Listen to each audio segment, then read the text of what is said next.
They laughed when Gabriele Costa, the ruthless, undisputed underboss of the Chicago Moretti family, announced his engagement to Rosalie Martin.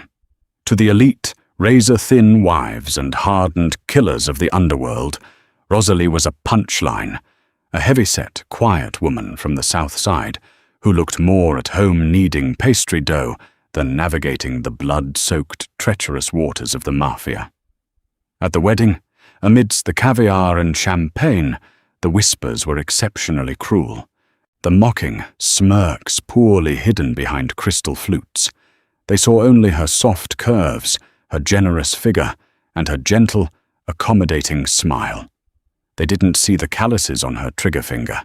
They didn't know that the woman they openly mocked was the Whisper, the syndicate's most lethal, untraceable, and terrifyingly efficient asset. By midnight, the mocking laughter would turn to screams, and it would all drown in a sea of blood. The grand ballroom of the Drake Hotel was a suffocating sea of heavy silk, glittering diamonds, and barely concealed contempt. It was the social event of the decade for a high society that operated entirely in the shadows, a gathering of the city's most dangerous predators wearing million-dollar smiles. The union of the Costa and Moretti families, solidified through Gabriele Costa, the Moretti underboss, was a strategic masterstroke meant to lock down the city's ports. Yet, the bride wasn't a Moretti, she wasn't a De Luca. She had no pedigree, no blood ties to the old country, and certainly no place in their ruthless hierarchy. She was simply Rosalie Martin. Rosalie stood motionless before the towering trifold mirror in the bridal suite, the heavy, hand-stitched ivory satin of her custom-made gown clinging securely to her generous curves. It was a masterpiece of tailoring, an architectural marvel of fabric, designed not to hide her bulk, but to armor it in elegance. The fabric was dense, deliberately chosen by Rosalie to mask the weight of the tactical rigging strapped to her thigh. She inhaled slowly, the scent of expensive lilies and her sister Clara's nervous sweat filling the stifling air of the room. She was beautiful, undeniably so, her thick, dark hair cascading in meticulously pinned soft waves over her bare shoulders, her hazel eyes sharp and bright beneath perfectly winged, waterproof liner. But in a world obsessed with razor-sharp cheekbones, starvation diets, and superficial perfection, she was a glaring anomaly.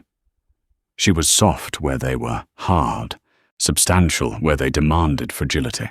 "Are you absolutely sure about the veil, Rosie?" asked her sister, Clara, her voice tight, vibrating with an anxiety that bordered on panic. Clara, a thin, nervous bird of a woman, kept glancing at the heavy mahogany door of the suite as if expecting an armed attack at any moment. She picked at the lace of her bridesmaid dress. "The veil is fine, Clara," Rosalie said, her voice a low, steady hum that seemed to vibrate from deep within her chest. It was the voice of a woman who rarely needed to raise it to be heard, a tone that naturally commanded space. It's tradition, and today we are playing perfectly to tradition. It's just, they're out there. You know what they're saying about you." Clara wrung her hands, her knuckles white. Vincent De Luca was making jokes in the lobby. Loudly. I heard him by the coat check. He was making jokes about gravity, about reinforced floorboards. Rosalie turned from the mirror, her expression as smooth and unreadable as polished marble. She didn't flinch. She had spent a lifetime absorbing insults about her weight, letting them sink into her like heavy stones cast into a deep, dark pond, never disturbing the placid surface. But today was profoundly different. Today, she wasn't just Rosalie the baker from the South Side, the girl who always had a warm smile and an extra cannoli for the neighborhood kids. Today, she was stepping into a cage of ravenous wolves, and she was doing it willingly. "Let them talk, Clara," Rosalie said, reaching up to adjust a single pearl hairpin with a remarkably steady hand. Men like Vincent De Luca talk loudly because they have nothing else to do. Their mouths run when their hands are idle, and their minds are empty. Empty vessels make the most noise. A heavy, authoritative knock echoed through the room, rattling the sconces on the wall. The door swung open, and Gabriele Costa filled the frame. Gabriele was a mountain of a man, all sharp, unforgiving angles, broad shoulders wrapped in tailored Italian wool, and a dark, assessing gaze that could freeze boiling water. He was a man who ruled his territory by intimidation and a sheer, overwhelming physical presence. He carried the scent of expensive cologne and ozone, the lingering aura of a man comfortable with violence. Yet, the moment his dark eyes landed on Rosalie, the harsh, cruel lines around his mouth softened, just a fraction, revealing a vulnerability he showed to no one else on earth. "You look—" Gabriele paused, searching for the word, a rare moment of hesitation for a man who always knew exactly what to say before pulling a trigger. He stepped into the room, seemingly sucking all the remaining oxygen from it. "Magnificent. Absolutely magnificent." Rosalie smiled, a genuine warm expression that reached her hazel eyes, transforming her face. "And you look like you're ready for a funeral, Gabe. Your tie is too tight, and you're scowling. It's a wedding. In our business, Cara, the line between a wedding and a funeral is often blurred," he replied, a dark amusement coloring his tone as he offered his arm. He ignored Clara entirely, his singular focus solely on his bride. "Are you ready to face them?" "I've been ready since I woke up," she murmured, resting her warm hand on the solid muscle of his forearm. As they walked toward the ballroom, passing through the ornate, gilded hallways of the Drake, the silence that fell over the gathered crowd was not one of awe or reverence, but of stunned, mocking amusement. It was palpable.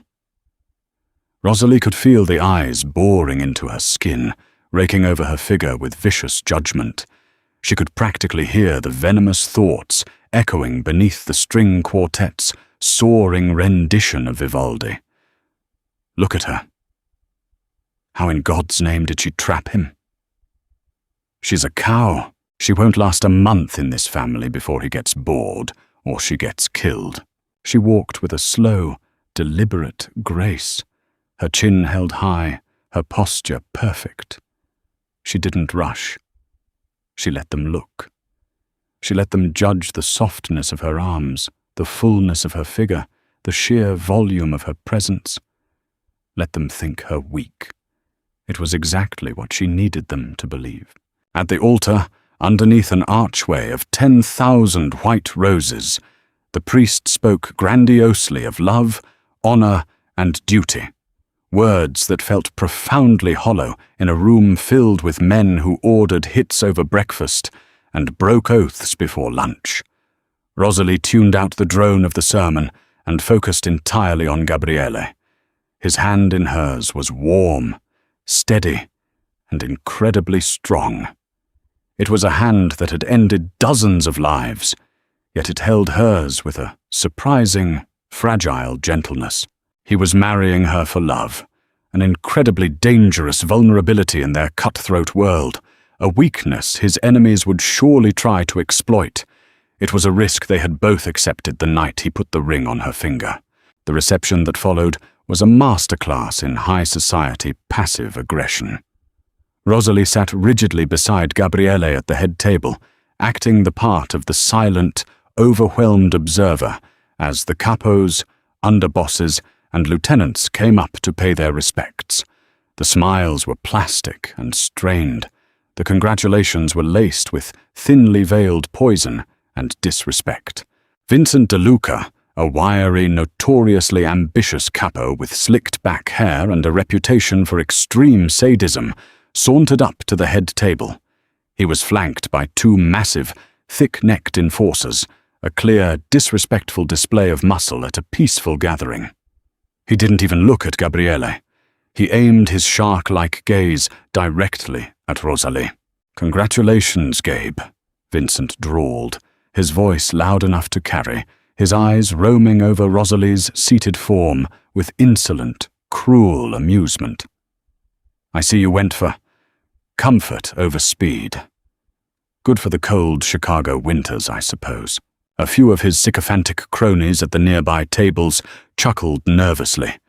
The air around the head table instantly dropped 10 degrees. Gabriele's jaw locked with a sickening pop, the veins in his neck bulging. His right hand twitched instinctively toward the lapel of his tailored jacket, where his custom 1911 rested in its shoulder holster. Before Gabriele could draw and turn the wedding into a bloodbath, Rosalie placed a soft, warm hand firmly over his.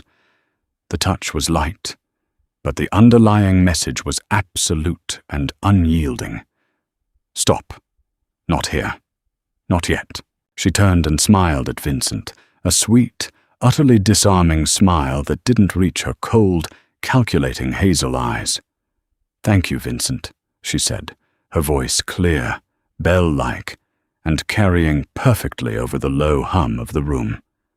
"Comfort is deeply important, especially when things get excessively heavy." Vincent frowned, his small, cruel mind missing the deadly nuance of her words. He assumed she was making a pathetic, self-deprecating joke about her own weight to diffuse the tension. "Right.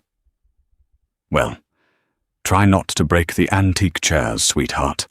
The drake is expensive, and Gabe's pockets aren't bottomless." Gabriele stood up, transforming instantly into a terrifying monolith of restrained violence. But Rosalie pulled him down again, her grip on his wrist surprisingly strong, her nails biting into his skin. "Let it go, Gabe," she whispered, her voice a harsh rasp meant only for him. "The cake hasn't even been cut yet. Don't give him the satisfaction." As Vincent swaggered away, immensely satisfied with his crude display of alpha dominance, Rosalie watched him go. Her gaze wasn't the wounded, tearful look of a humiliated bride. It was the flat, calculating stare of an apex predator, assessing a particularly stupid, noisy prey. In the span of 5 seconds, she committed the line of his neck, the exact placement of his bodyguard's hands near their weapons, and the arrogant, off-balance nature of his stride to her flawless memory. He crossed a line. "Rosalie," Gabriele ground out, his knuckles stark white against the pristine white tablecloth. "I should take his tongue right here. I should gut him on the dance floor." "His tongue isn't the problem, Gabe. It's his brain, or lack thereof," she replied calmly, picking up her crystal flute and taking a delicate sip of champagne. "He's loud because he's insecure. Let him boast." She looked out over the ballroom. She knew exactly what they all thought. They thought Gabriele had developed a fatal blind spot, that his inexplicable affection for a regular, overweight woman made him soft and weak. They thought she was a massive liability, a soft, slow target that could be easily kidnapped or leveraged against him. They were entirely, fatally wrong. They didn't know about the heavily soundproofed, reinforced steel room hidden deep in the basement of her quaint Southside bakery. They didn't know about the custom-molded ergonomic grips on the twin suppressors she kept meticulously cleaned and hidden beneath the loose floorboards. They didn't know that while these men were busy maintaining their hard images with flashy cars and loud threats, she had spent a decade perfecting the dark art of disappearing, of striking silently in the dead of night and vanishing without leaving a single forensic trace. They didn't know that the soft, heavy-set woman they were openly mocking, the woman they thought was a joke, was the Moretti family's most closely guarded, terrifying secret. She was the fail-safe. She was the ghost they sent when a message needed to be sent without a return address. She was the whisper. And tonight, judging by the tension humming in the air, someone was going to force her to speak her name. The polite clinking of crystal glasses and the low, dangerous hum of dangerous men making dangerous, hushed deals were abruptly, violently shattered. It didn't start with a cinematic bang, but with a sickening, wet crunch. The massive, heavy oak doors of the grand ballroom groaned inward under immense pressure, splintering entirely off their brass hinges as two of Don Moretti's most seasoned doormen were thrown through them.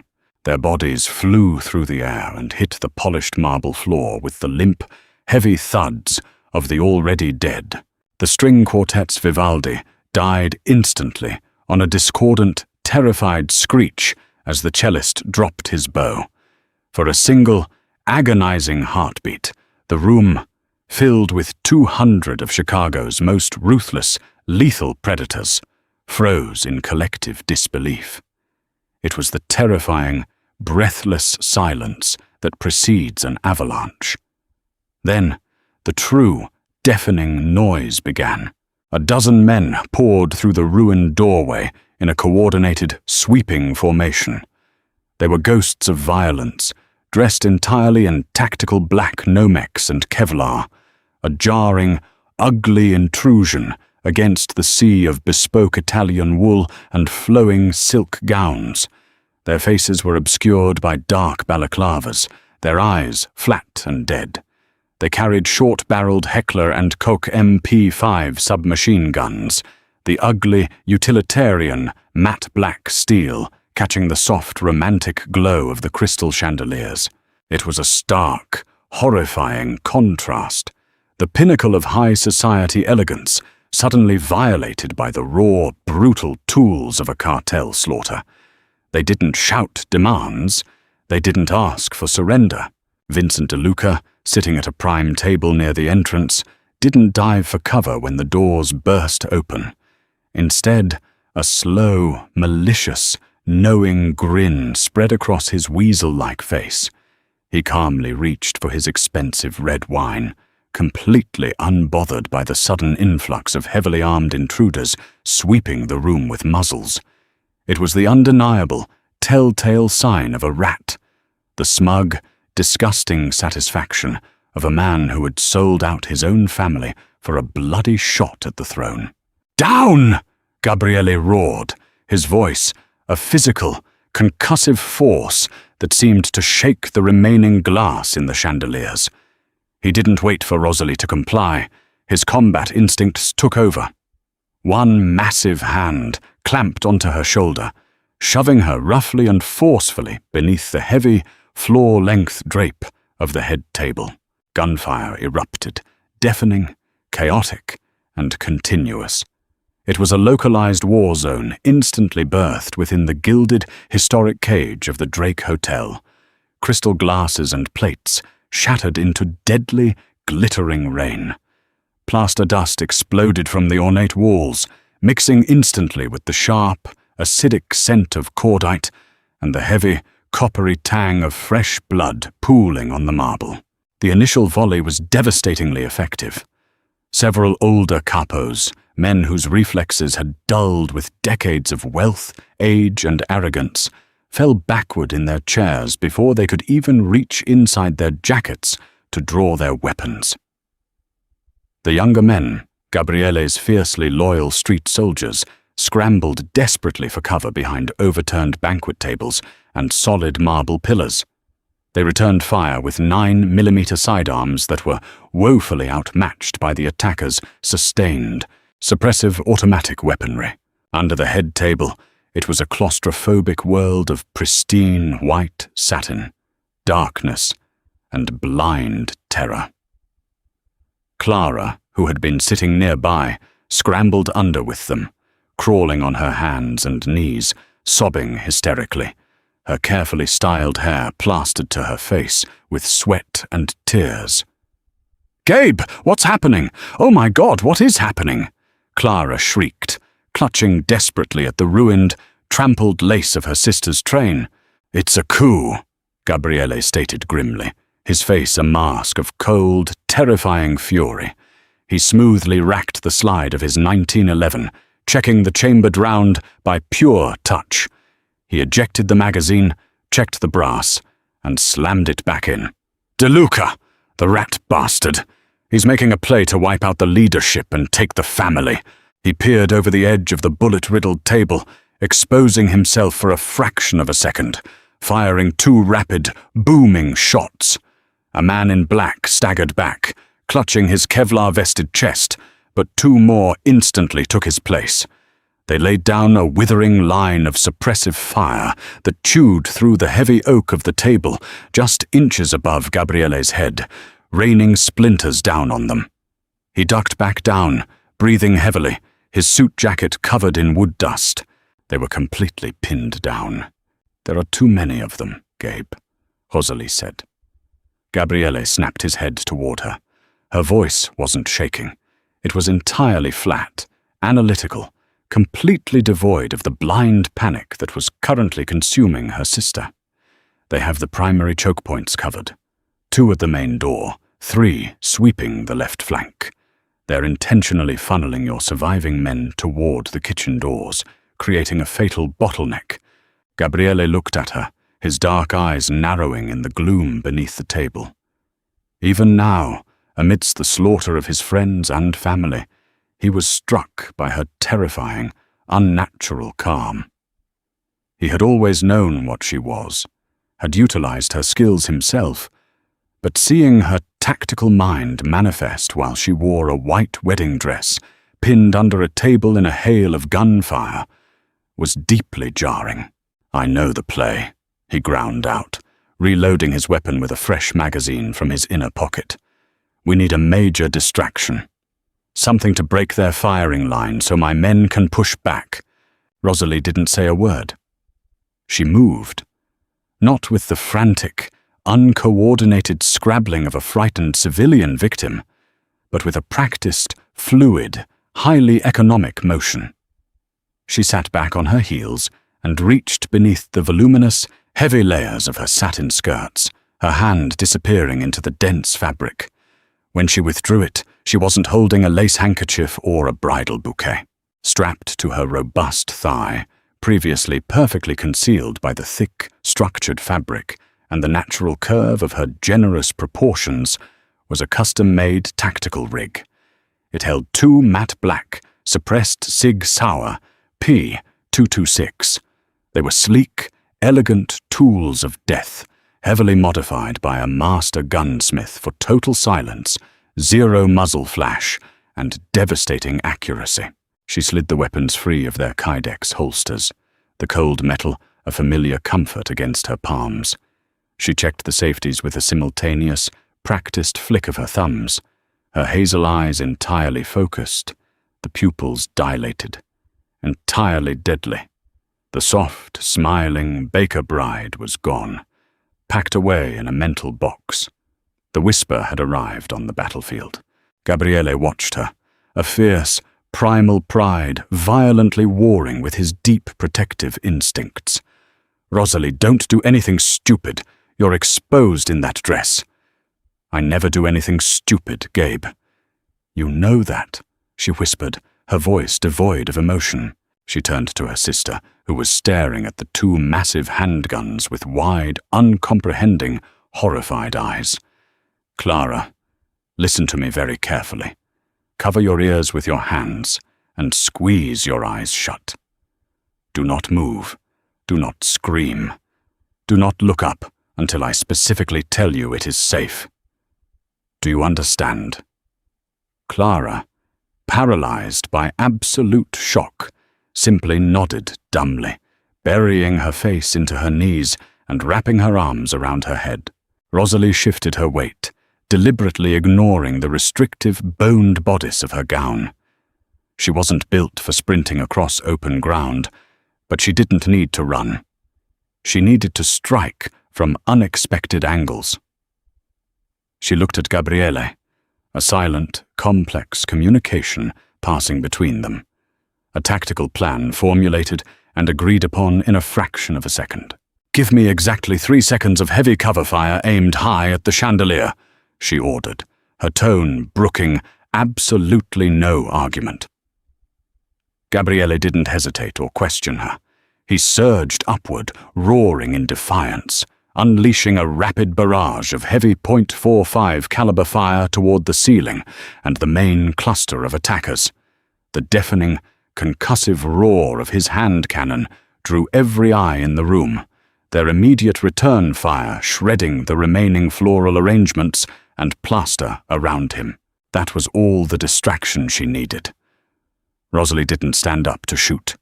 She rolled out from beneath the opposite side of the table, moving with a surprising, terrifying, low-to-the-ground agility that completely belied her size. She was instantly out in the open, but she was low, an incredibly small, unexpected target, appearing in an unexpected place. Two of DeLuca's men, who had been flanking the head table to permanently eliminate the underboss, saw the flash of white satin. Their eyes widened beneath their masks, their brains desperately struggling to reconcile the ridiculous sight of the Heavyset, mocked bride with the twin. Lethal guns she held perfectly leveled at their heads. They hesitated, confused by the target, for a fraction of a second. It was a fatal, irreversible mistake. Pft, pft. The heavily suppressed shots were barely audible over the roaring chaos of the room, sounding like nothing more than sharp, heavy sneezes or a pneumatic staple gun. Both heavily armed men dropped instantly, their strings cut, identical neat black holes appearing exactly between their eyes. They hit the marble floor before their brains even registered they were dead. Rosalie didn't pause to watch them fall or admire her work. She was already moving, flowing seamlessly into the next phase of her assault. Her voluminous white dress, stark and bright against the dark carnage, made her look like a terrifying, avenging angel of death descended upon the Drake Hotel. The grand ballroom had devolved into an absolute slaughterhouse. Thick, acrid grey smoke hung heavily in the air, catching the dim, flickering light of the remaining, unbroken chandeliers like a macabre, unnatural fog. Gabriele's loyal men, initially caught completely off guard and outgunned, were mounting a desperate, bloody defense from behind the overturned catering tables. But DeLuca's mercenary forces still held the absolute tactical advantage. They had superior numbers, they had heavier automatic weapons, and they had seized the vital choke points of the room. Vincent DeLuca stood safely near the shattered main doorway, protected by a phalanx of 3 heavily armed elite bodyguards. He barked frantic orders, his face flushed red with the intoxicating exertion of stolen power. He thought he had already won.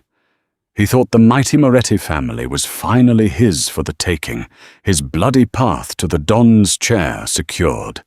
He hadn't accounted for the bride. No one ever did. Rosalie moved through the chaotic, blinding smoke with a terrifying, serene, almost robotic efficiency. The physical bulk that had drawn snickers and cruel whispers just an hour ago was now her greatest tactical armor. It anchored her stance, absorbed the minimal recoil of her suppressed weapons perfectly, and provided an unshakable, highly stable platform for her deadly art. She didn't waste a single millimeter of movement. She didn't fire blindly into the smoke. Every single shot she took was coldly calculated, geometrically precise, and instantly fatal. A tactical sweep team of 3 men moved aggressively through the center of the room, laying down heavy suppressive fire to keep Gabriele's men pinned down. Rosalie, perfectly concealed in the shadow of a massive, toppled ice sculpture of a swan, waited. She breathed in the harsh, metallic scent of blood and cordite, regulating her breathing. Her heart rate was remarkably steady, barely elevated. Her focus was absolute, the rest of the world narrowing down to front sights and target acquisition. As the first man in the stack rounded the shattered ice sculpture, fully expecting to find a cowering, weeping guest to execute, he instead found the dark, hollow muzzle of a suppressed SIG leveled precisely at his sternum. Pwft, pwft. 2 rounds, center mass, perfectly grouped. He crumpled silently, the air leaving his lungs in a rush, his heavy weapon clattering uselessly to the floor. The second man in the stack, directly behind him, barely had time to register his partner, falling and shout a warning before Rosalie pivoted her torso slightly, tracking his sudden movement with mechanical precision. Pfft! A single shot, angled upward beneath the Kevlar helmet, straight into the throat. He gurgled wetly, clutching his neck, falling heavily beside his comrade. The third man, witnessing 2 elite killers drop in total silence, panicked. He sprayed automatic fire blindly, wildly toward the sculpture, shattering the remaining icy swan into a million sparkling, deadly shards that rained down like glass. But Rosalie was already gone. Anticipating the panic fire, she had dropped flat on her stomach, rolling rapidly beneath a nearby overturned heavy banquet table. The heavy satin of her dress rustled loudly, a sound completely masked by the deafening roar of the mercenaries' gunfire. She emerged fluidly on the other side of the table, flanked the panicked, firing third man, and ended his blind terror with a single, silent shot to the base of his skull. Across the smoke-filled room, Gabriele saw the aftermath of her work. Even amidst the desperate, adrenaline-fueled fight for his own life, he couldn't help but feel a dark, immense thrill course through his veins. This was the woman he loved. Not just the sweet baker from the south side who made him laugh. Not just the soft, quiet woman who brought him peace, but this lethal, unstoppable force of nature. She was a masterclass in controlled violence, executing a symphony of destruction played out in ruined white satin and matte black steel. He used the brutal confusion she was actively creating in the enemy ranks to break from his cover, dropping 2 more of DeLuca's confused men with thunderous shots from his heavy .45 before diving safely behind a solid marble structural pillar. The tide of the battle was turning, infinitesimally, but it was turning nonetheless. The predators were becoming the prey. Word began to rapidly spread among the surviving attackers. Men were dropping silently, without a sound, with terrifying pinpoint accuracy. Blind panic, a highly contagious and fatal disease in any combat scenario, began to heavily infect DeLuca's mercenary forces. They were frantically looking for a hidden sniper in the rafters, a ghost in the smoke, an elite, heavily armed hit squad hitting them from the flanks. They weren't looking down. They weren't looking for the bride. Rosalie paused in the shadow of a grand piano, dropping her empty magazines and reloading both weapons in a terrifying blur of practiced motion. She quickly assessed the battlefield through the thinning smoke. DeLuca's men were faltering badly, their tight formations breaking down completely as they realized they were being systematically hunted by something they couldn't hear or see. She spotted her primary target, Vincent DeLuca. He was screaming hoarsely at his remaining men, his earlier smug, aristocratic satisfaction entirely replaced by a desperate, frantic, rat-like energy. He realized the perfect hit was falling apart around him, but he couldn't understand why or how. Rosalie stepped out from behind the piano and began to move directly toward him, a slow, inexorable, terrifying advance. She didn't bother to hide anymore. She stepped into the main center aisle of the ballroom, her once pristine white dress now heavily stained with black soot, grey plaster dust, and a few stark red droplets of blood that certainly weren't hers. One of DeLuca's elite bodyguards saw her approaching. He raised his submachine gun, a cruel, mocking sneer twisting his scarred features. He thought he was about to easily put down a hysterical, shell-shocked bride wandering into the crossfire. Rosalie didn't flinch. She didn't break stride. She merely raised her right arm, the heavy SIG, an effortless extension of her will, Pfft! The bodyguard dropped like a stone, a hole through his eye. DeLuca whirled around at the sound of the body hitting the floor, his eyes widening in absolute horror as he finally saw the true source of the carnage. He saw the woman he had openly mocked just an hour ago, the cow he arrogantly thought was a heavy liability, walking calmly toward him over the bleeding bodies of his best, most expensive men. She held her weapons with the casual, relaxed grace of a seasoned professional, her hazel eyes completely dead, cold, and utterly unforgiving. "Kill her!" DeLuca shrieked, his voice cracking in terror, violently shoving his 2 remaining bodyguards forward as human shields. "Shoot the fat bitch! Shoot her now!" The 2 heavily armed men hesitated, their professional confidence entirely shattered by the sheer volume of bodies surrounding her and the silent, terrifying nature of her advance. In that minuscule fraction of a second of doubt, Rosalie fired twice. Pfft! Pfft! Both bodyguards fell backward, dead before they hit the ground, their expensive weapons useless against her terrifying speed and unnatural precision. Now, the smoke cleared slightly. It was just DeLuca and the bride. He scrambled frantically backward, tripping violently over a fallen, overturned Chiavari chair. His face was stark white, his arrogant bravado entirely, permanently evaporated. He fumbled desperately for his own sidearm holstered at his hip, his hands shaking so violently he dropped the gun onto the marble floor. Rosalie stopped exactly 10 feet away from him. She didn't raise her guns to execute him. She simply lowered them to her sides and looked down at him, the heavy silence stretching between them, thicker and far more suffocating than the gun smoke lingering in the air. "You," DeLuca breathed, a horrifying, sickening realization dawning on his rat-like face.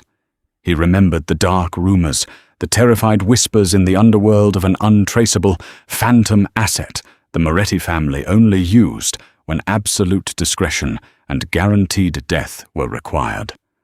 A ghost that left no trace. You're the Whisper." "I told you earlier, Vincent," Rosalie said, her voice clear, calm, and utterly devoid of mercy, carrying easily over the pathetic moans of the wounded, dying around them. "Comfort is deeply important, especially when things get heavy." She raised the left SIG, the movement slow, deliberate, and agonizing for the man watching it. "Wait!" DeLuca screamed, holding up his shaking hands in a pathetic gesture of surrender. "Wait, please, please! We can make a deal. I have money. I have offshore accounts. I can give you the South Side territory." "You have absolutely nothing, Vincent," she replied coldly. "You talked loudly when your hands should have been idle. You mistook kindness and silence for weakness, and you ruined my wedding cake." She didn't aim for his head. She aimed much lower. "Pfft!" DeLuca screamed, a high, piercing, agonizing sound, clutching his completely shattered right kneecap as blood sprayed across his tailored trousers. He collapsed to the floor, writhing and sobbing in absolute agony. "That's for ruining my wedding," Rosalie said coldly, turning her back on him. She turned away, the battle effectively, brutally over. The few remaining attackers, seeing their leader broken, bleeding and weeping on the floor, immediately threw down their weapons in surrender, throwing their hands up as Gabriele's surviving men angrily advanced from their cover to secure them. Gabriele emerged from behind the shattered marble pillar, his expensive suit ruined, a minor bloody graze on his cheek bleeding sluggishly down his jaw. He walked slowly toward her, completely ignoring the carnage around them, ignoring the pathetic whimpering of DeLuca bleeding out on the floor. He stopped directly in front of her, looking at the 2 smoking, suppressed weapons in her hands, the soot on her face, and the grim, unyielding determination in her eyes. He reached out slowly, gently prying the hot guns from her tight grip, engaging the safeties, and tucking them securely into his own waistband. Then, without a word, he pulled her into a tight, desperate, crushing embrace, burying his face in her hair. "Magnificent," he murmured roughly against her ear, his voice thick with emotion. "Absolutely magnificent."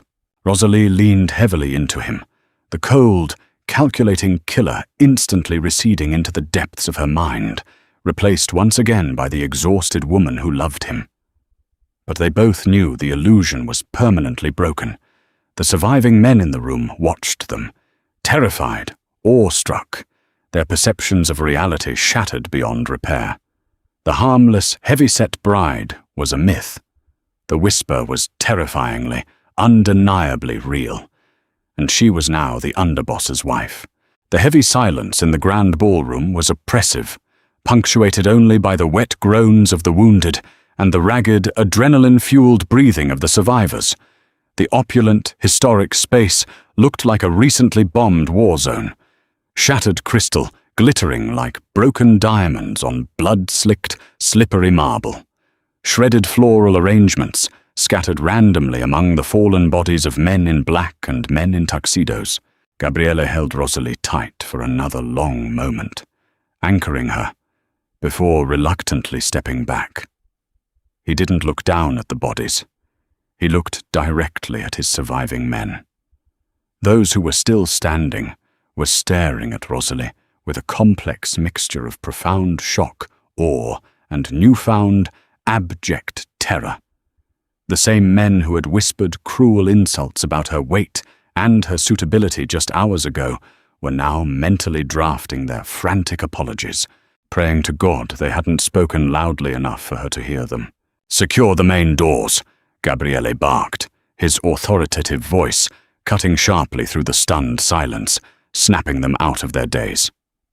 "Check the outer perimeter. Nobody leaves this room. Not until I know the streets are entirely clear of De Luca's backup." His men snapped out of their stupor, spurred into frantic action by the familiar, demanding roar of their underboss. They moved with nervous energy, roughly dragging De Luca's surviving thugs toward the service kitchens, zip-tying their wrists and dragging heavy tables to barricade the shattered main entrance. Rosalie watched them work, her soot-stained face an unreadable mask. She felt the massive spike of combat adrenaline begin to rapidly ebb, replaced by a deep, familiar, bone-deep weariness. The psychological transition back from the whisper to Rosalie the baker was always the hardest part of the job.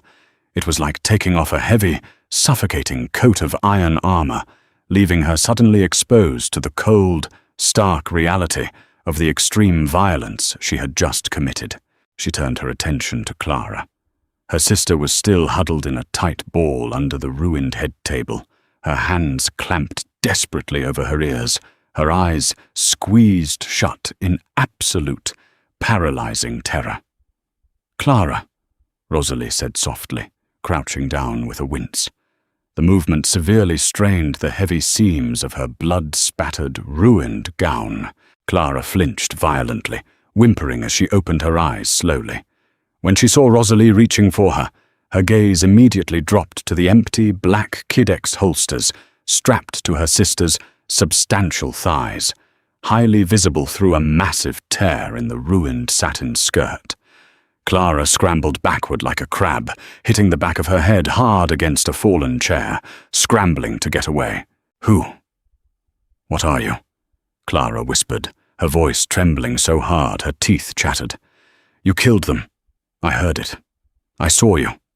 You killed those men like it was nothing, like swatting flies." Rosalie sighed, a heavy, sorrowful sound older than her years. "It wasn't nothing, Clara. Taking a life is never nothing. It costs a piece of your soul every time. But you're a baker. You're my sister. You make cannolis and wedding cakes. You don't do that." Clara gestured vaguely, frantically, toward the room full of carnage.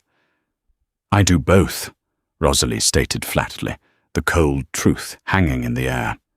She stood up, offering a hand to help her sister, which Clara violently refused to take, shrinking away. The rejection stung deeply, an ache in her chest, but Rosalie had always expected it.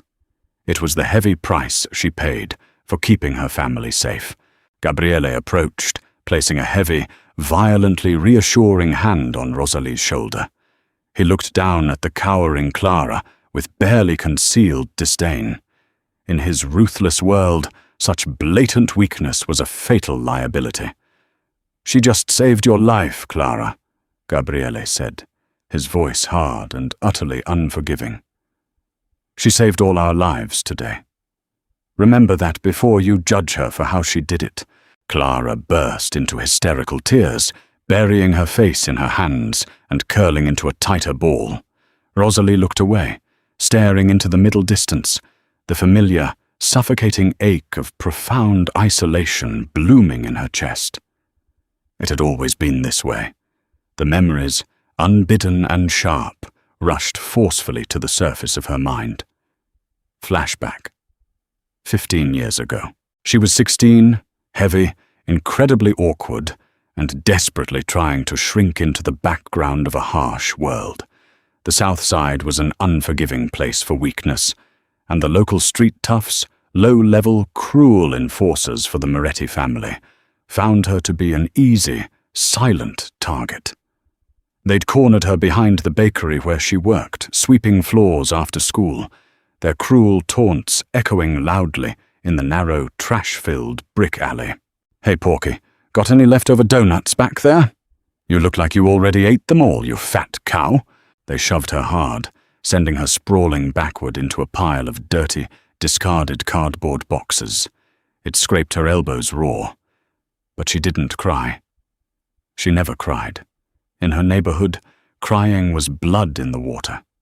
She just sat up and stared at them, her hazel eyes completely cold and flat, meticulously memorizing their faces, their voices, the swaggering way they moved, storing the data for later.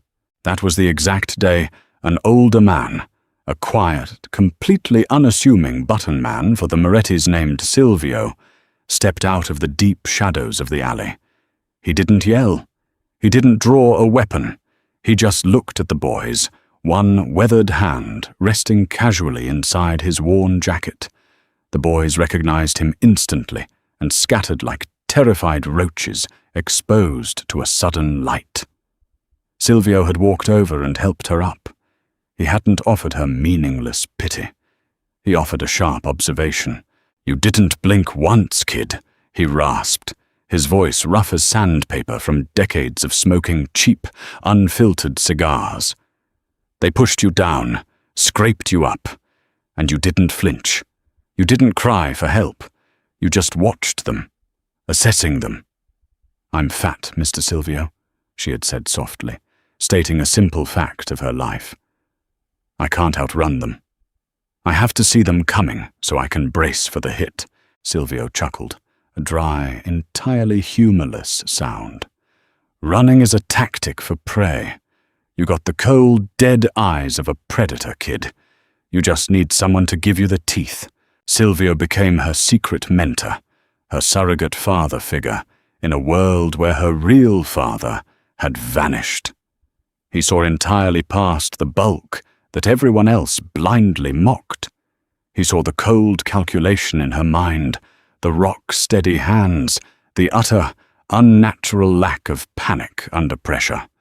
He taught her how to shoot in a damp, sound-proofed basement across town, starting with a .22 and working up to heavy magnums. He taught her that her size was actually a massive tactical asset, providing a low center of gravity and a highly stable core for managing heavy weapon recoil. He taught her that being truly invisible wasn't about being physically small. It was about being entirely unremarkable, about blending into the background noise of life. "They look at you and they only see a fat girl, Rosie," Silvio told her one night, handing her a heavy, loaded .357 Magnum to practice double taps. "They look right past you because you don't fit their profile of danger. They see the weight, they don't see the threat. Use their blindness against them. Be the ghost they never see coming until it's too late. When Sylvia was brutally killed in a petty turf war 3 years later, Rosalie didn't mourn publicly. She didn't cry. She baked 3 dozen elaborate, perfectly iced pastries for his funeral wake. And then, that very night, she went out and methodically, silently, eliminated the 4 men responsible, leaving no casings, no witnesses, and no trace. It was her first professional job. It was the bloody birth of The Whisper. Gabriele Costa, a highly ambitious, rising star in the Moretti family, had been tasked by the Don with finding the unknown, ghost-like assassin who had taken out a rival crew with such terrifying clinical precision. His relentless investigation eventually led him to a quiet, flour-dusted bakery on the south side, and a heavy-set young woman meticulously icing a 3-tier cake. He looked into her eyes and instantly recognized the absolute coldness there, the exact same hollow coldness he saw in the mirror every morning. Instead of killing her to tie up loose ends, he recruited her.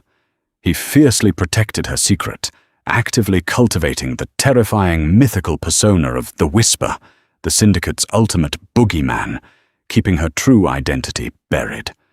And somewhere along the line, over years of shared secrets and quiet moments, the cold professional partnership had blurred into something much deeper, something far more dangerous than any sanctioned hit.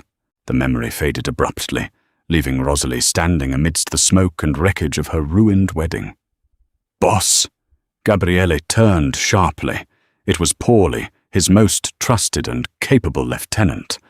Paulie's face was smeared with black soot, his expensive suit jacket torn and bloody. "What is it, Paulie?" Gabriele demanded, his tone sharp. "We got a massive problem," Paulie said, his voice low, his panicked eyes darting nervously toward the barricaded, shattered doors. "The cops are pulling up outside, sirens everywhere. A lot of them. SWAT vans. We got maybe 2-3 minutes max before they breach those doors." Gabriele swore violently in rapid Italian, running a hand through his hair. This was a total nightmare scenario. A full-blown Mafia war in the middle of a high-society hotel with a dozen dead bodies scattered on the floor and illegal automatic weapons everywhere. It was exactly the kind of massive heat that could bring down the entire criminal organization and land them all in federal prison for life. "We can't fight a SWAT team, Gabe. It's suicide," Rosalie said, her voice instantly snapping back to the pragmatic, cold, tactical tone of The Whisper. Her mind was already racing, analyzing angles. "We have to scrub the scene, now. We can't scrub a dozen bleeding bodies and 1,000 bullet holes in 2 minutes, Rosalie," Gabriele snapped, his extreme frustration and panic boiling over. "No, we can't scrub the physical evidence," she agreed smoothly, completely unbothered by his outburst. "But we can entirely change the narrative of what happened here."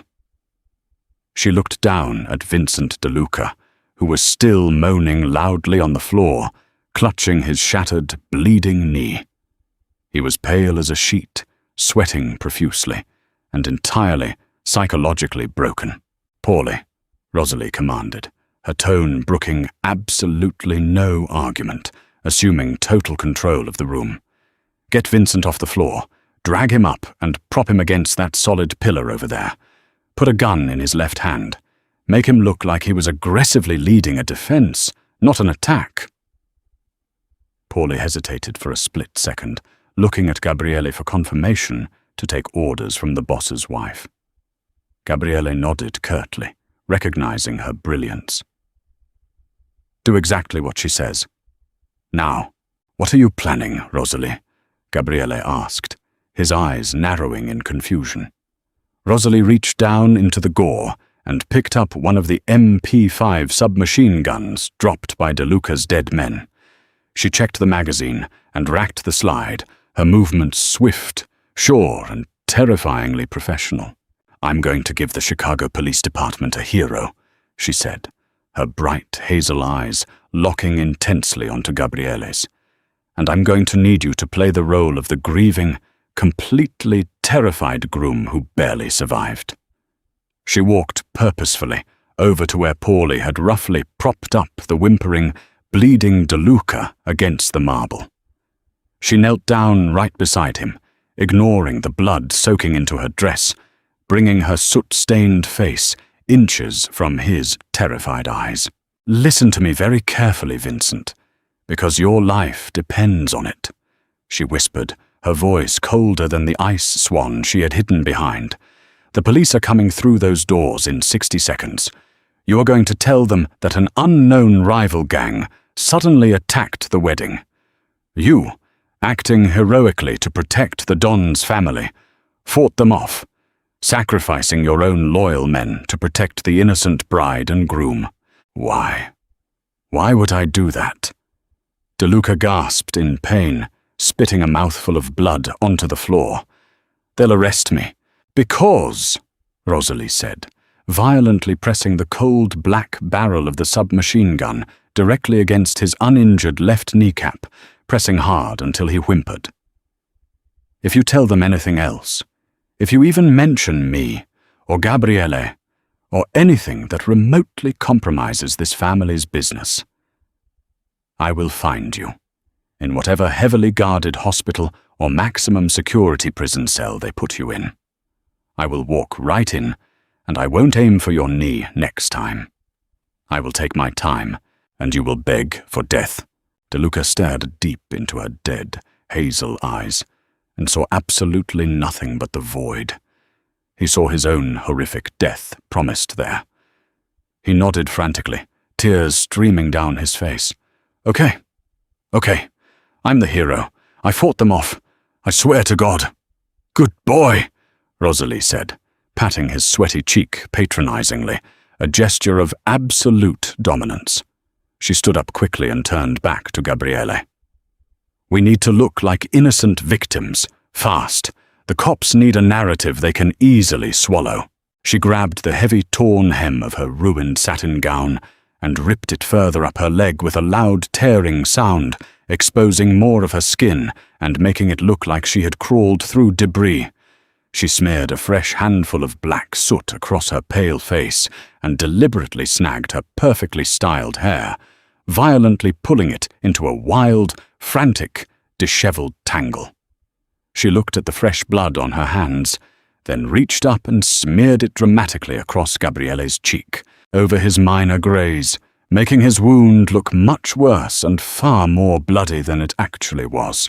"Cry," she ordered her sister, who was still cowering nearby, paralyzed.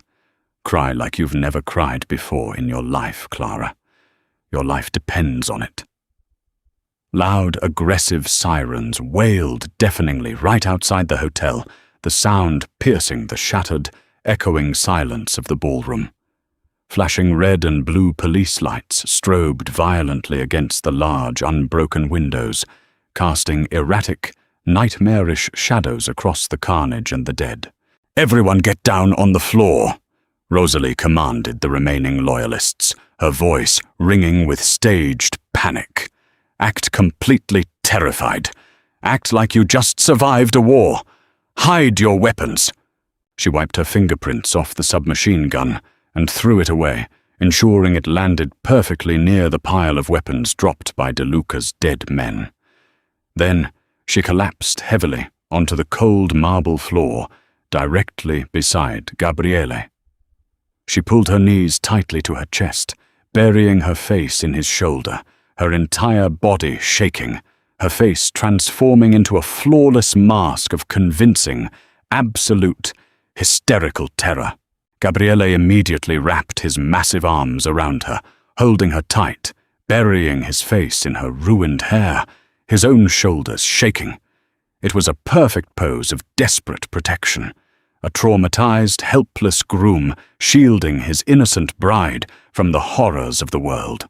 As the heavy, barricaded oak doors were finally kicked open and breached by a heavily armed, shouting Chicago SWAT team, sweeping the room with tactical lights, they didn't find a room full of hardened, unrepentant killers.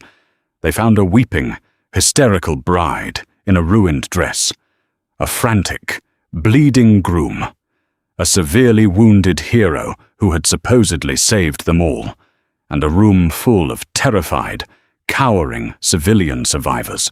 The whisper had successfully vanished once again into thin air, leaving only Rosalie Martin, the sweet, heavy-set baker from the South Side, trembling helplessly in her ruined wedding dress. The fluorescent lights of the 18th District Police Precinct buzzed with a harsh, grating hum, a stark and ugly contrast to the warm, romantic glow of the chandeliers that had bathed the Drake Hotel just hours before. The interrogation room was cramped, smelling sharply of stale coffee, industrial floor wax, and the metallic tang of old fear. Rosalie sat huddled in a hard metal chair, a coarse grey police-issue blanket draped tightly around her ruined satin gown. She clutched a steaming styrofoam cup of cheap coffee in both hands, letting her shoulders shake with perfectly timed, intermittent tremors. Her hair was still wildly disheveled, her makeup smeared across her soot-stained cheeks, presenting the flawless image of a woman whose fairy tale wedding had just been brutally dragged through hell. Across the scratched metal table sat Detective John Reynolds, a seasoned, deeply cynical veteran of the Chicago Major Crimes Unit.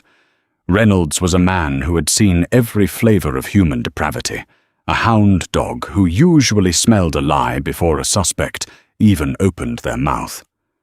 He leaned back in his chair, rubbing a weary hand over his graying buzz cut, his sharp eyes scrutinizing Rosalie's every flinch and shudder. "I know this is incredibly difficult, Mrs. Costa," Reynolds said, his voice a gravelly rumble that attempted and failed to sound comforting. "But I need you to walk me through it one more time, from the moment the doors breached." I don't know," Rosalie stammered, her voice a fragile, breathy whisper. She forced a tear to well up in her hazel eye, letting it spill over and track through the soot on her cheek. It was just so loud. The music was playing, and then a horrible crunch. Men in black masks. They just started shooting everywhere. The glass. It was raining glass. "And your husband," Reynolds pressed, leaning forward, tapping a pen rhythmically against a yellow legal pad.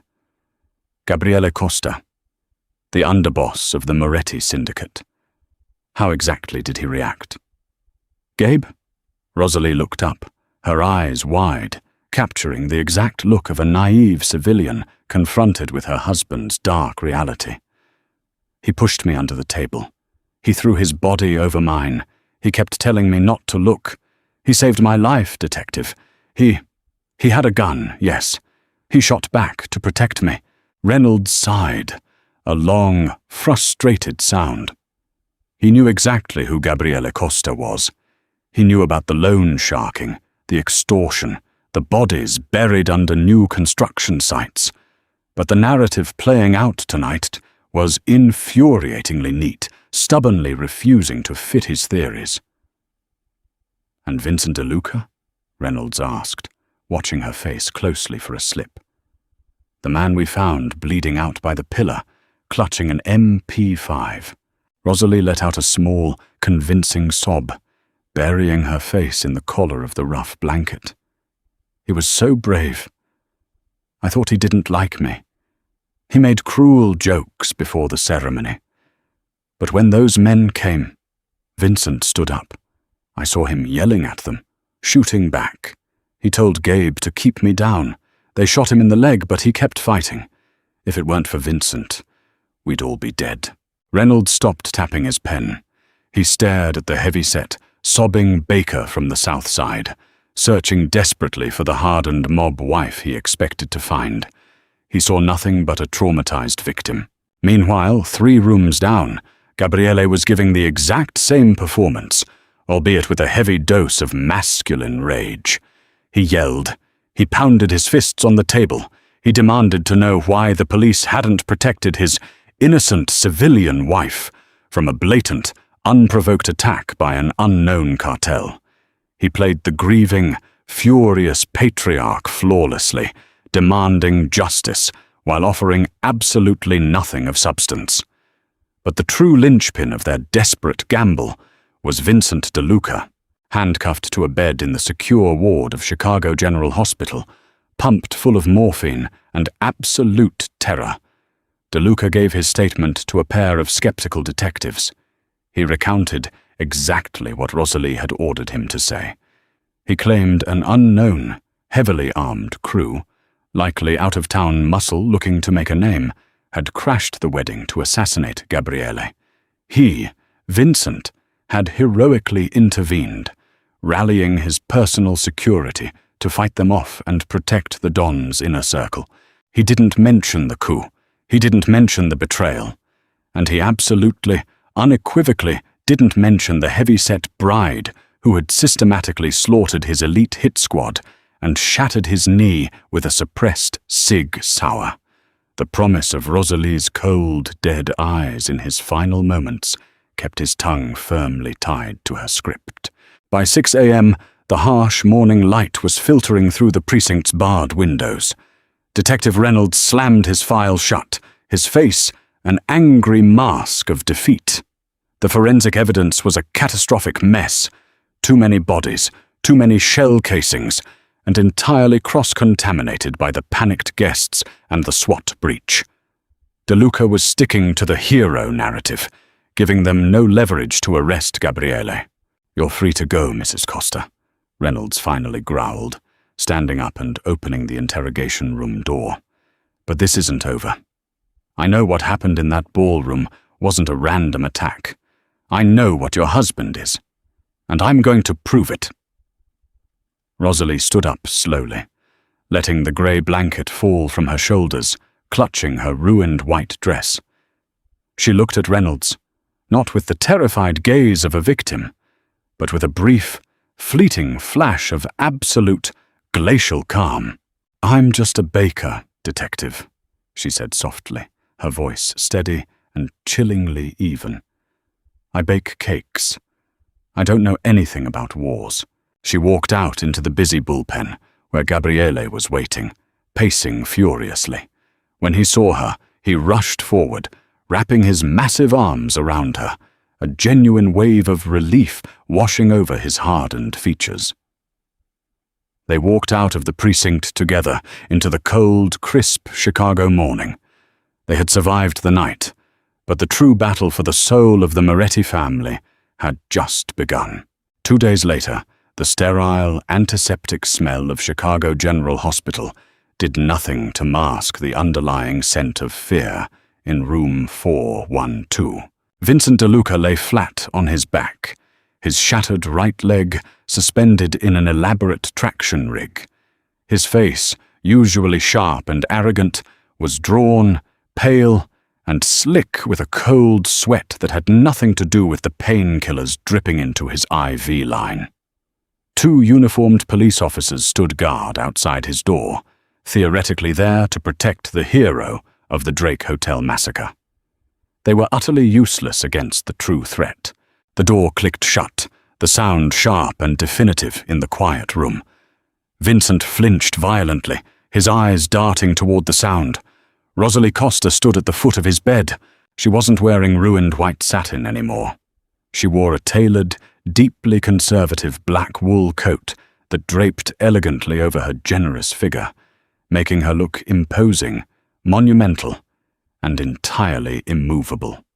Her thick, dark hair was pulled back into a severe, perfect chignon.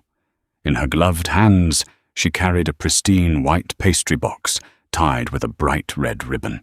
Gabriele stood silently behind her, a massive, brooding shadow in a custom black suit, his arms crossed over his broad chest.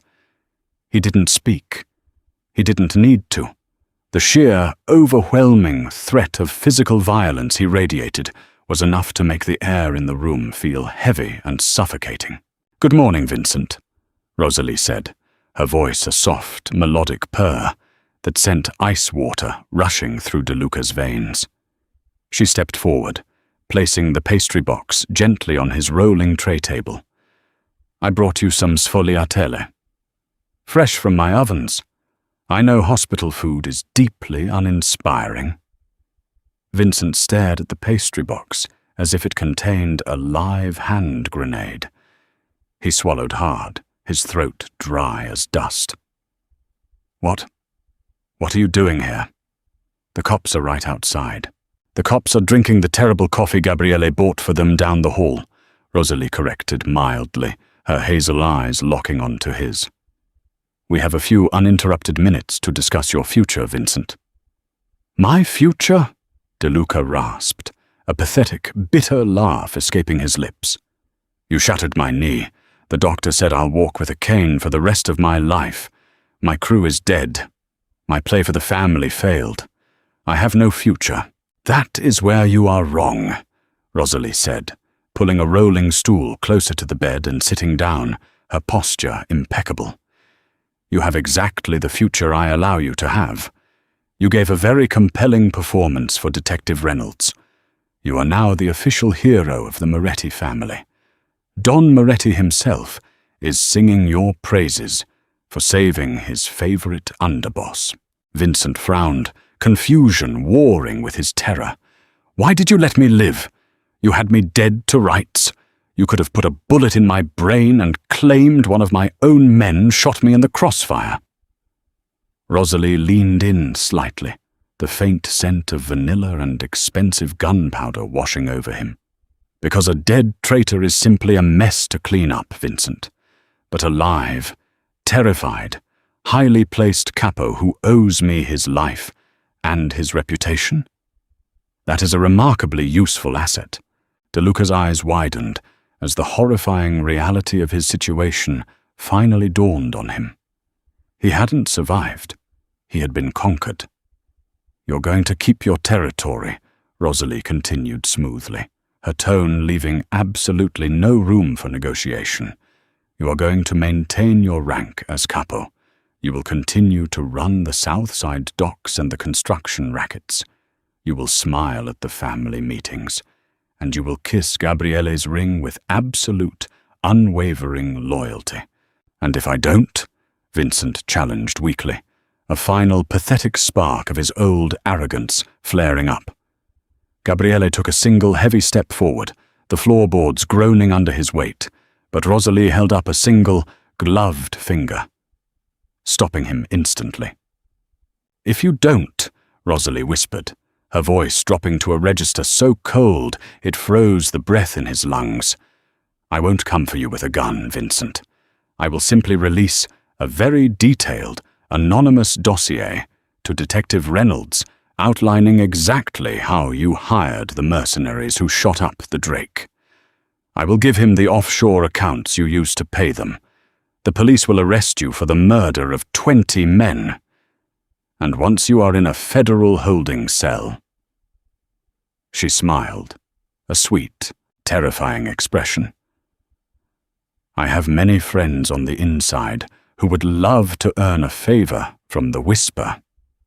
They won't make it quick. Vincent closed his eyes, a single tear of utter, absolute defeat leaking out and tracking down his pale cheek. He was trapped in a cage of his own making, and the heavyset baker held the only key. What do you want from me? He whispered brokenly. Everything, Rosalie replied simply.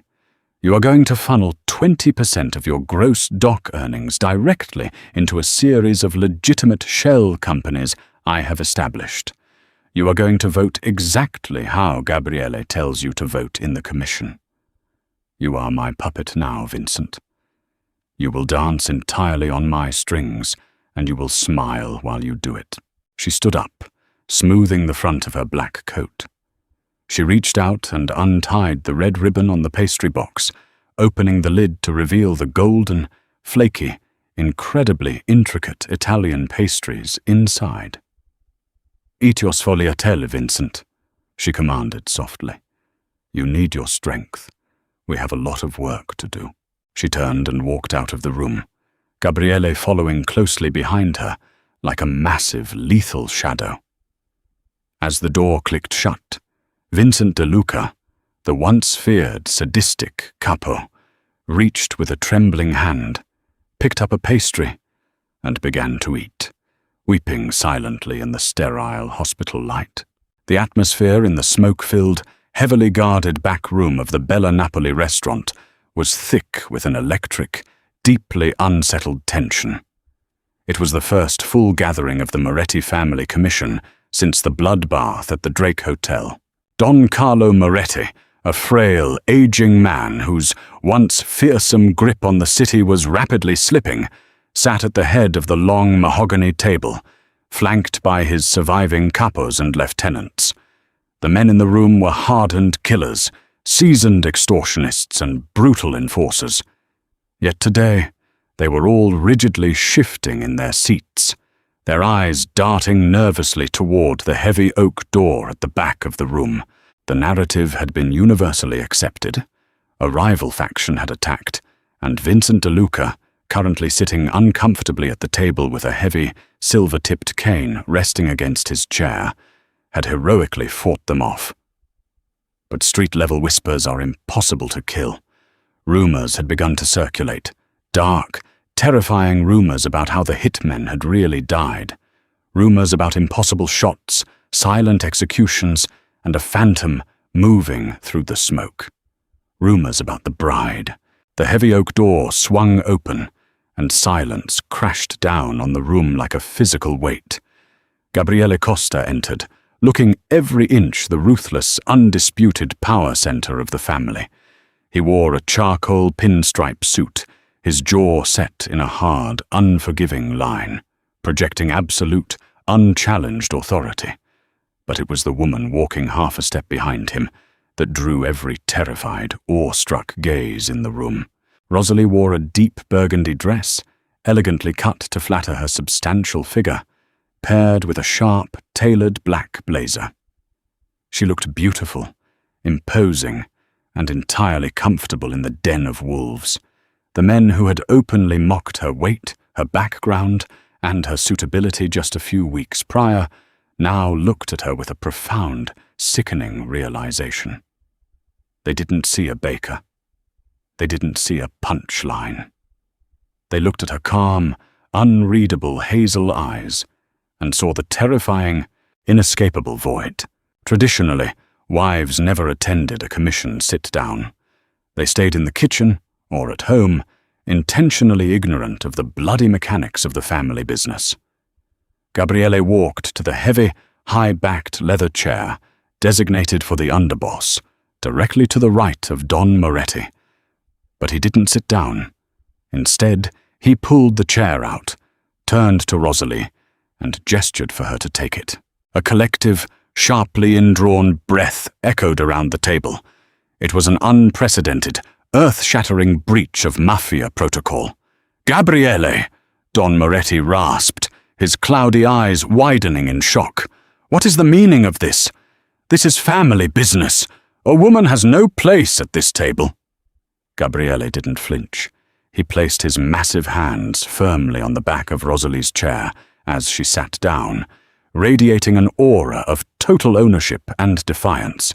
"With all due respect, Don Moretti," Gabriele said, his voice a deep, resonant rumble that commanded the entire room. "The events at my wedding proved that our traditional ways of operating are dangerously outdated. We were blind. We were arrogant. We nearly lost everything because we underestimated our enemies." He cast a hard, knowing look at Vincent De Luca, who immediately lowered his eyes to the table, sweating profusely. "My wife," Gabriele continued, his tone turning fiercely proud, "saved this family.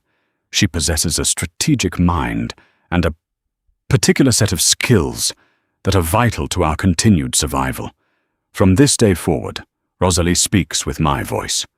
Her strategic directives are my commands. If anyone at this table has a problem taking orders from her, they can step outside with me right now and state their grievance." He scanned the table, his dark eyes daring any man to challenge him. The silence was absolute. Not a single man moved. They had seen the aftermath of her work. They knew what she was capable of. "Good," Gabriele said, pulling up a smaller, secondary chair and sitting down slightly behind her, visually establishing her as the primary point of authority.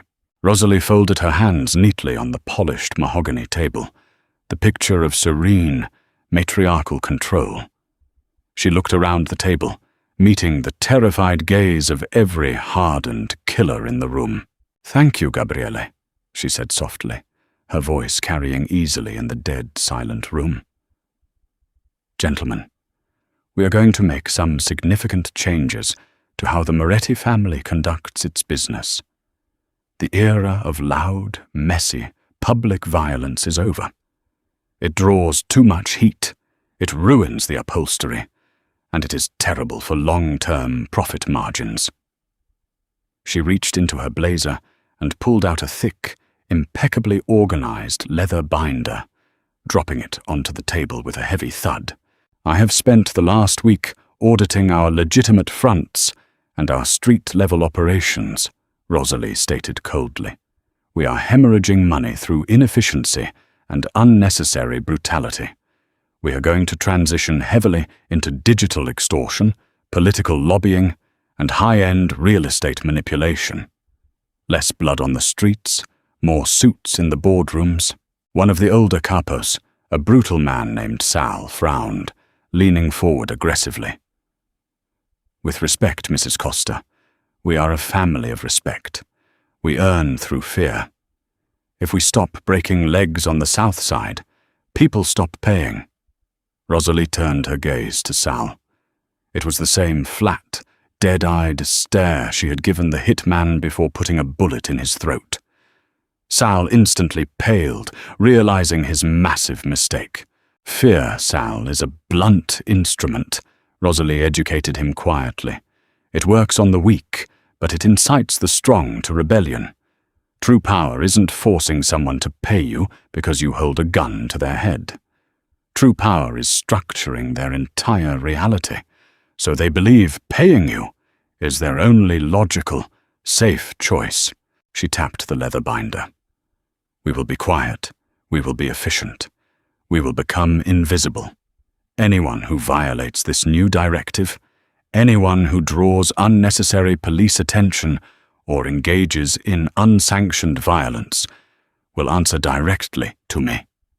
She let the threat hang in the air, heavy and undeniable. The whisper had stepped out of the shadows and taken a seat at the head of the table. The reign of the Heavyset queen had officially begun. The transition from a feared myth to an active, visible architect of a criminal empire was not without a profound, heavy personal cost.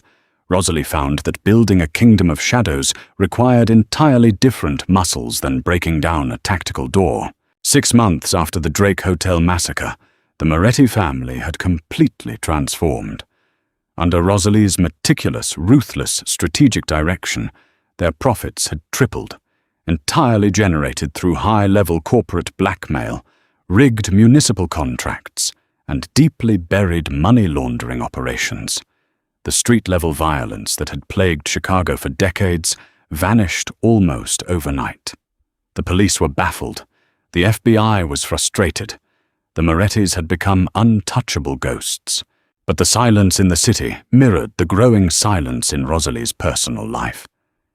She stood in the pristine, stainless steel kitchen of the massive, heavily fortified estate Gabriele had purchased for them on the North Shore.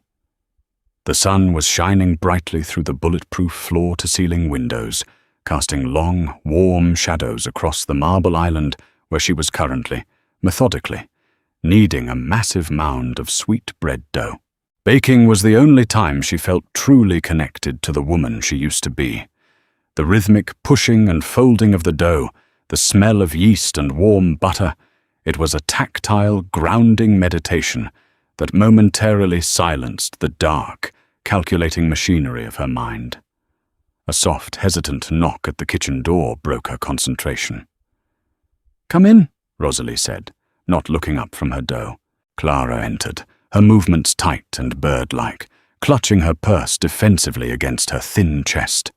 She hadn't visited the estate in over 4 months. When she did, the visits were agonizingly short, filled with strained, superficial conversation and a palpable, suffocating fear. "Rosie," Clara said softly, hovering near the doorway, refusing to step fully into the room. "Clara," Rosalie replied, wiping flour from her hands on her apron and turning to face her sister with a warm, genuine smile that Clara immediately shrank away from.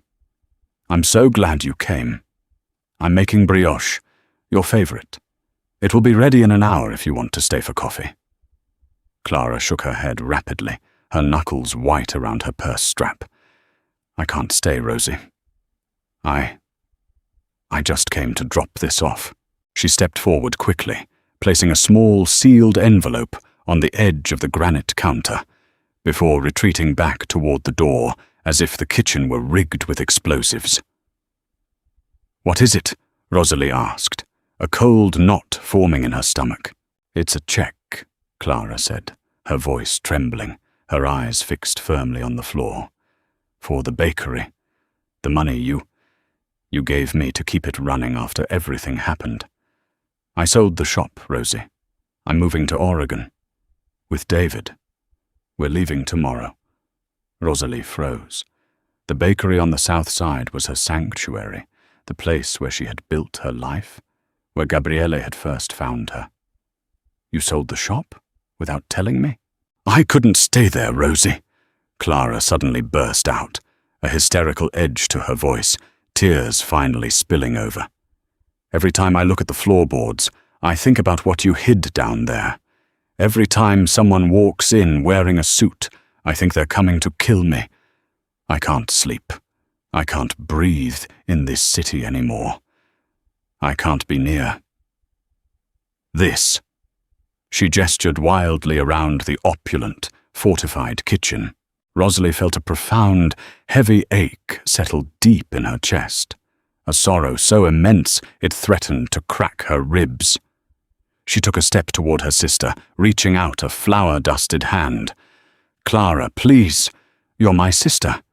I did what I had to do to protect us, to protect you." "You protected me by becoming a monster," Clara sobbed, taking another step backward, hitting the doorframe. "You aren't my sister anymore, Rosie. You're a mob boss. You scare me to death. I love you, but I never want to see you again." Clara turned and bolted through the door, her footsteps echoing rapidly down the grand hallway, followed by the heavy thud of the reinforced front door slamming shut. Rosalie stood perfectly still in the silent kitchen for a long, agonizing time. She didn't cry. The tears wouldn't come. That part of her had been burned away long ago in the damp basements and bloody alleys of her youth. She walked slowly back to the marble island. She looked down at the mound of soft, yielding dough. With a sudden, violent surge of suppressed emotion, she slammed her heavy fist down into the center of it, flattening it completely. Gabriele appeared in the doorway a moment later, having heard the front door slam. He saw her standing over the ruined dough, the profound, isolating grief radiating from her rigid posture. He didn't ask what happened. He already knew. It was the inevitable price of their dark crown. He walked up behind her, wrapping his massive arms around her waist, pulling her substantial warmth tightly against his chest, burying his face in her neck. He anchored her in the storm. "She's gone," Rosalie whispered, her voice harsh and hollow.